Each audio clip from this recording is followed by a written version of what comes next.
Shit is getting real crazy. Shit is getting real wicked. I can't even lie. And I completely understand people being concerned. I'm concerned. Not for myself, but I'm concerned for other people. And I also completely understand people being cautious. I think everybody should do their best to minimize the spread of this disease as much as possible. So I do think it's important for, everybody to play their part and not just be like, fuck that, I'm not washing my hands, or fuck that, I'ma still try and go on vacation. No. You have to think outside of yourself. My birthday is March 25th. I was supposed to go to Atlanta. Guess who's not going to Atlanta now? Me. And it's not because I'm scared. It's because I'm trying to think outside of myself. God forbid, but I believe that if I got the virus, I would be okay. But just because I would be okay doesn't mean other people will be okay. Some people have pre-existing health conditions where their immune system isn't as strong as mine. So I have to think outside of myself. But at the same time, living in fear and constantly being in a state of panic, that's only going to make shit worse. That's only going to make shit worse because guess what living in fear and a state of panic does? It causes stress. And guess what stress does? It weakens your immune system. And it's very interesting because a lot of people think diseases just come out of nowhere. Or they think it's genetics. Or they think it's, just about what you eat. And yes, those things play a very small factor. But the biggest factor is stress.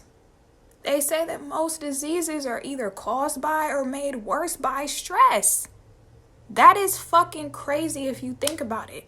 So it's really all about what's up in here. What do you feed your mind? Yes, what you feed your body is important, but what you feed your mind is the most important. If you constantly watching the news and they constantly are instilling fear in you, yes, that's going to cause you to be anxious. Yes, that's going to cause you to worry. Yes, that's going to cause you to be stressed out.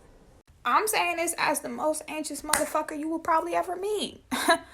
I've struggled with anxiety since I was little. Way before we even knew what the fuck mental health was or anxiety or anything like that. And I'm also speaking from experience as far as knowing what stress does to your body. I posted a video probably like 6 months ago about what stress does to your body because I went through a time where I was super stressed and I had all this weird shit going on with me. I had clumps of hair falling out. I was having chest pains. I was having migraines. I had hives. I was breaking out in hives. I was bleeding in between periods. It was all types of crazy shit going on with me. I was convinced that I had some type of life-threatening disease. But anytime I would go to the fucking doctor, they would do all these blood tests, EKGs, and they would just come back and tell me, you're healthy as fuck. And I'm like, okay, well, if I'm healthy as fuck, then why is this happening? What's going on? And I finally realized it was stress. And for a while, I was in denial. I'm going to be honest, I was in denial. Once I finally realized it was stress, I'm like, okay, what can I do to decrease my stress? Now, I'm pretty sure if I wouldn't have done something about it, who knows what type of disease or condition would have developed. So if you feel the most anxious and fearful when you're on social media because you're constantly taking in other people's thoughts and opinions, you need to take a fucking break. You need to take a break, especially if you're a very sensitive person like myself. You need to unplug. Because guess what? It's all in God's hands. What it's going to be is what it's going to be. You constantly keeping yourself updated is not going to help anything. It's going to just make you live in a state of fear. So like I said, take a break from social media. Any family members that are super anxious and fearful and they're constantly texting you about new things that they found out about the virus, tell them I respect that and I appreciate you for telling me, but I don't want to hear that shit. Because here's the thing about a lot of people. A lot of people thrive off fear. They don't have any type of excitement in their life if they're not fearful about something. So it's like you definitely have to be very cautious and aware of the people who are fearful Frankies, the people who are constantly like, oh my God, this is going on, that's going on. Stay away from those people for your mental health. It's not because you don't love them. It's not because they're wrong, or it's not because you don't care about them. It's like, look, your mentality is not really helping me. It's actually very destructive. If it's not constructive, then I'm not feeding into it.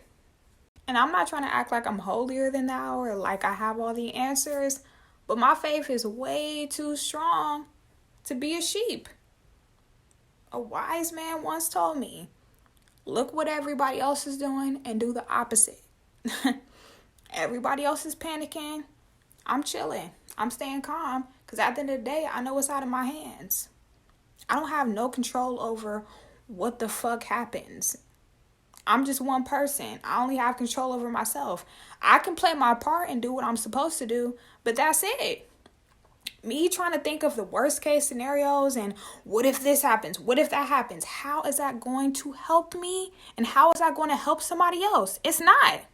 And it's so many people who claim to be so spiritual and so religious. Now that all this shit is happening, it seems like that's completely going out the window. And I'm not even trying to say that to look down on anybody or to judge anybody, but what I will say is now is the time to really tap into your spirituality. Because at the end of the day, that's really all you have.